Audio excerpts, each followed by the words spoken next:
दोस्तों नमस्कार, Rajendra Dwivedi, unit media. आज मैं एक ऐसे शख्स से आपसे बात कर रहा हूं जो पिछले 4 दशक से अति पिछड़ों के मोस्ट बैकवर्ड क्लासेस की लड़ाई लड़ रहे हैं और एक संगठन बना के MBCI most backward classes of India संगठन बना के ये उनकी हितों की लड़ाई लड़ रहे हैं। ये हैं डॉक्टर राम सिमरन, जो सुल्तानपुर के रहने वाले हैं और लगातार जो है अति पिछड़ों के को जागरूक करने में लगे हैं। ब्लॉक स्तर पर, पंचायत स्तर पर और ग्रामीण स्तर पर अति पिछड़ों को एकजुट करके उनके हितों की लड़ाई की बात करते हैं। तो मैं डॉक्टर साहब से आज मुलाकात करता हूँ। डॉक्टर साहब नमस्कार। मैं जानना चाहता हूँ कि भारत सरकार, प्रधानमंत्री नरेंद्र मोदी ने जातिगत जनगणना की घोषणा की है या कैबिनेट निर्णय लिया है, इसका क्या प्रभाव पड़ेगा? आप कैसे देखते हैं इसको? सर, इसका प्रभाव तो बहुत अच्छा पड़ेगा पिछड़ी जातियों पर, खास करके जो आज़ादी के बाद से आज तक अपने अधिकारों से वंचित हैं। जातीय जनगणना हो जाने के बाद एक पिक्चर क्लियर होगी कि किन जातियों को उनका जो है संवैधानिक अधिकार मिला हुआ है। जैसा कि पिछड़े वर्गों के लिए जो है उनके अधिकारों के लिए 1980 में मंडल कमीशन आयोग बना, रिपोर्ट प्रेषित किया गवर्नमेंट को जो है, और मंडल कमीशन में एल.आर. नायक एक सीनियर मेंबर थे जिन्होंने अपनी संस्तुति दी थी मंडल कमीशन के विरोध में कि भाई 27% जो रिजर्वेशन दिया जा रहा है, ये 27% को 2 भागों में बांट करके दिया जाए। एक तो अति पिछड़ी जातियां जिन्हें डिप्रेस्ड बैकवर्ड क्लास उन्होंने कहा, और दूसरी वे जातियां जिनको उन्होंने इंटरमीडिएट बैकवर्ड क्लास कहा, जो खेतिहर जातियां थी। डिप्रेस्ड बैकवर्ड क्लास उनको कहा जो परंपरागत पेशेवर जुड़ी जातियां थी, कालांतर में जिन्हें प्रजा जातियां कहा जाता था। फिलहाल 1995 में जब 73-74 संविधान संशोधन के द्वारा पंचायती राज व्यवस्था लागू हुई, उसके बाद अति पिछड़ी जातियों को उनका हक मिल जाना चाहिए था, लेकिन मिला नहीं। 1995 में यदि एल.आर. नायक की संस्तुति के हिसाब से मंडल कमीशन की रिपोर्ट का वो भाग लागू हो गया होता तो आज अति पिछड़ी जातियों की ये दुर्दशा ना होती जो भाजपा की सरकार में हो रही है।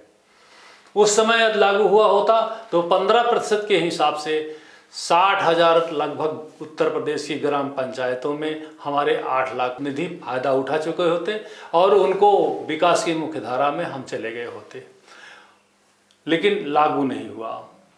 जातीय जनगणना की बात तो अलग है, ये कब होगी, कब संपन्न कराएगी सरकार, 2030 तक जाएगी कि पहले हो जाएगा।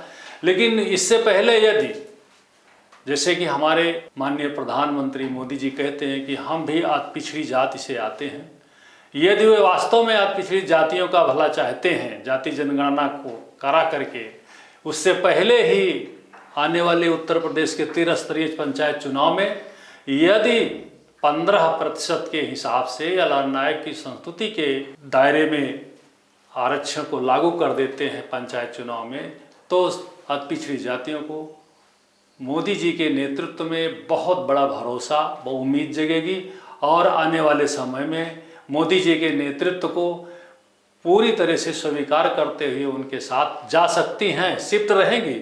लेकिन यदि ऐसा नहीं होता तो पिछड़ी जातियों का भरोसा टूट जाएगा, क्योंकि 2014 से लेकर के 2024 तक के चुनाव में ये जातियां अपने अधिकारों को लेने के लिए मोदी जी के द्वारा कहे गए कि हम भी अब पिछड़ी जात से आते हैं, ये पिछड़ी जातियां उनके नेतृत्व में उनके साथ रही हैं।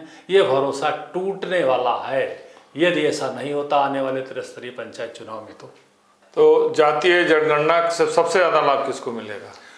यदि जातीय जनगणना में धांधली गर्दी नहीं करती हैं पूर्ववर्ती सरकारों का जैसा चरित्र रहा है, तो ज़्यादा लाभ उन्हीं जातियों को मिलेगा जो जात की राजनीति करती हैं, जातीय एकरूपता की बात करते हैं। जातीय एकरूपता की बात करते हुए वे जातियों के कुनबे को इकट्ठा करके अपना वोट बैंक बना करके अपने परिवार को मजबूत किए हैं। उत्तर प्रदेश में ऐसा लगता है, आपके भी संज्ञान में होगा, दृश्यमान भी है कि कौन कौन से लोग हैं जो जाति के नाम पर अपनी पूरी राजनीति सेकते हैं, लेकिन जब मौका मिलता है तो अपने बेटे को बेटी को आगे बढ़ाने का काम करते हैं। नहीं, आपने कहा कि मंडल कमीशन की रिपोर्ट तो 90 में वीपी सिंह ने लागू की थी, उस समय भाजपा समर्थित सरकार थी, तो उस मंडल कमीशन रिपोर्ट में उससे क्या आपको संतुष्ट नहीं है? मंडल कमीशन तो रिपोर्ट लागू हो चुकी है 90 में। मंडल कमीशन की रिपोर्ट उस समय ऐसी परिस्थितियों में लागू हुई जब वीपी सिंह की सरकार को बीजेपी के लोग समर्थन दे रहे थे।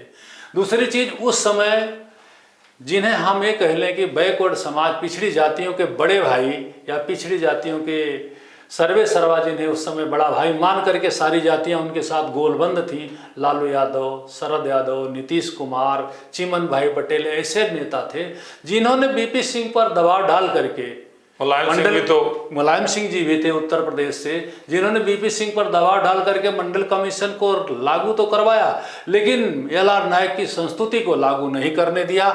ऐसा हो जाता तो डिप्रेस्ड बैकवर्ड क्लास, जिसे मोस्ट बैकवर्ड क्लास एल.आर. नायक साहब ने कहा, उनको भी उनका अधिकार मिल जाता।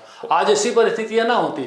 जैसे कि इलाहाबाद हाई कोर्ट ने भी ये निर्णय दिया कि किसी अभिजात वर्ग को, पिछड़े जातियों के एक ऐसे समूह को राजकीय सेवाओं में और अन्य जगहों पर लाभ मिला है। फिलहाल जिस जातियों को ज़्यादा लाभ मिल गया, उनकी आबादी के हिसाब से जातिगत जनगणना के बाद कन्फर्म हो जाएगा, उनकी आबादी के हिसाब से ज़्यादा मिल चुका है अनुपात में, तो उन्हें, मुझे लगता है कि उन्हें पिछड़ी जातियों की श्रेणी में ना रखा जाए, बल्कि उन्हें तब तक। उत्तर प्रदेश में राजनाथ सिंह सरकार ने सामाजिक न्याय समिति की गठन किया था, उसमें भी तो संस्तुति की थी मोस्ट बैकवर्ड और बैकवर्ड के अलग अलग। उसके क्या है, मतलब राजनाथ सिंह ने क्यों नहीं लागू पाई, उसके बारे में क्या जानकारी है, क्या कहते हैं? माननीय राजनाथ जी की तत्कालीन सरकार ने लागू करने का पूरा मन बनाया था, लेकिन अभी आपसे मैंने कहा कि पिछड़े समाज के लोगों ने, में हमारा यादव समाज था, उसे बड़ा भाई मान करके जो है उसकी लीडरशिप में काम, नहीं तो उस समय, लेकिन उस समय बड़े भाई ने उस समय तो ओम प्रकाश सिंह थे, राम कुमार वर्मा थे, विनय कटियार थे, कुर्मी लावी नहीं लागू हुए थे, वो तो प्रेशर बनाया थे नहीं। और अति उत्साही अशोक विधायक जो शाहजहांपुर के रहने वाले थे, उन्होंने जो है जा करके सुप्रीम कोर्ट में सोशल जस्टिस कमेटी को डिसमिस करा दिया जो है। लेकिन उसके बाद तो योगी जी की सरकार 8 वर्षों से है। योगी जी ने इससे क्या, आप योगी से उम्मीद नहीं करते हैं क्या लागू किया जाए? आप प्रधानमंत्री से क्यों उम्मीद करते हैं? तो उत्तर प्रदेश का मामला है, योगी आदित्यनाथ जी खुद लागू कर सकते हैं। भाई सर्वे सर्वा देश की लीडरशिप में तो आज प्रधानमंत्री जी हैं। योगी जी ने प्रयास किया 2018 में, कहा उन्होंने कि हम सोशल जस्टिस कमेटी, आप उनसे मिले योगी जी? हाँ, योगी जी से मिले थे। योगी जी ने करीब 35 मिनट तक इस संदर्भ में बात भी किया। लेकिन मुझे लगता है कि उन अभिजात वर्ग के हमारे बड़े भाइयों से योगी जी डर गए। नहीं तो योगी जी ने उस समय क्या कहा था जब मुलाकात हुई थी? योगी जी ने कहा था कि हम इस काम को करेंगे और पिछड़ों को उनका हक मिलेगा।